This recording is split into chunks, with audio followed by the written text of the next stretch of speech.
This small 2-inch mandala holds a single prayer, a small prayer for peace. Hello, I'm Takashi Furuya, a 3D mandala artist. Right now, I'm working a series called Love and Buddha. In this project, I create 729 small mandalas, each 5 centimeters square, and gradually bring them together to grow into one large mandala. A mandala is not just a pattern, it is a form of prayer, expressing the connection of life and the universe.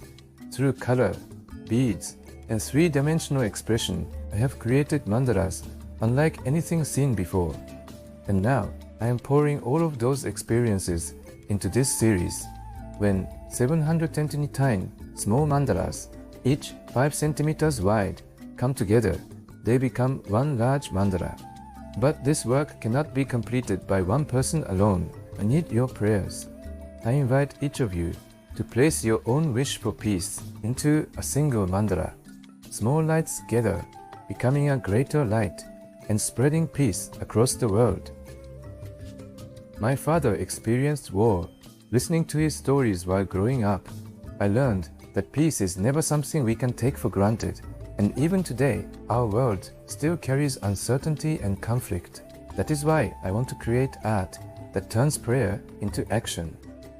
The creation has already begun. This is not only my dream. Your prayer can become a light that shines upon the world. Love and Buddha, turning prayer into home. If you'd like to follow this journey, please subscribe to the channel.